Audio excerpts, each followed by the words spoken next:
What's up everybody, Big Mike here. SEMA build. We got this car right here. It's a Prelude that I've owned. Many of you who have followed over the years remember it from Honda tuning.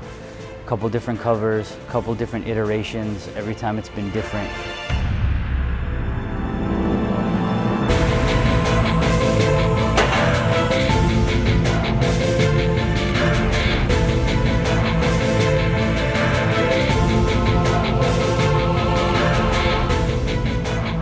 I decided to rebuild this car because I love this car. I mean, I've had many cars, but the Prelude, I love the long wheelbase. I feel like it was ahead of its time back in the early to mid 90s. Long dashboard, electroluminescent gauges, the shaping of this particular generation of Prelude. I love it. So one of the major focal points of any build is the engine bay setup. And in our demographic, a lot of that tends to be aesthetically based. And that's very important, but I also wanted everything to be functional. In fact, that's primary, and then aesthetics are secondary. I don't need a ton of power, I don't want a ton of power, so I went with a very small spooling turbo, no lag. It'll give me a usable power band. So a GTX 28, I'm using a Turbo Smart wastegate and blow-off valve. All the AN fitting in lines needed for the car are Vibrant Performance, and they were picked because they're E85 compatible, which is a route that I may want to go in the future. So I plumbed the entire car so that I could do that. And also color coordination, which you guys will see, everything was planned out. The motor mounts, even the rubber bushing was made to match the car. They're custom mounts from Innovative. I'm using Nuke Performance for a variety of the fuel components.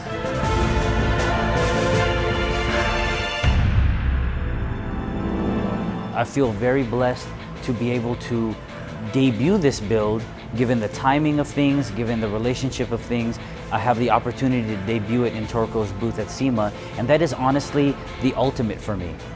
Indoors, in Central Hall, that's big time for me. And I would be doing it regardless, but having this opportunity to debut it and then also compete in Battle of the Builders is just, honestly, it's the ultimate. I could not have achieved anything more, making the front cover of the magazines that I grew up reading, like Honda Tuning, being in Super Street, all of these different magazines. That's already a pinnacle. And then somehow these circumstances and relationships align themselves for me to debut the car in SEMA. That's just the ultimate. I would have done it anyways, but being able to do that allows the other side of the industry, which actually comprises the majority. We comprise the minority as far as imports and sport compact is concerned.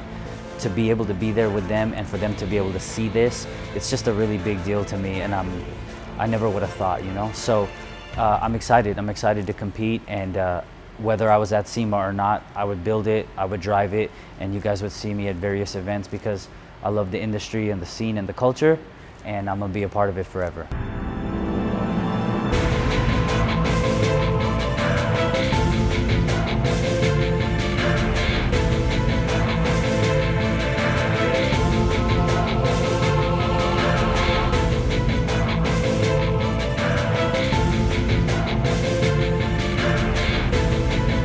And there's a lot of love, and I didn't know what that was gonna mean for the rest of the show. The response has been crazy. I mean, Torco has put me in their booth, and they said it's been like the busiest it's been for them in a very long time.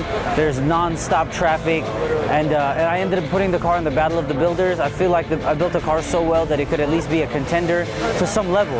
And somehow I made top 21, and then somehow I made top 10. That's top 10 of the best cars on the planet up against each other. So tonight they're gonna pull the car out of the booth, we're gonna go park them at the stage, and all tomorrow we're gonna go up on the Velocity stage outside and judge each other's cars out there. It is a surreal experience. I can't believe the industry and all of the people here love it this much, and it's amazing, and I feel really blessed.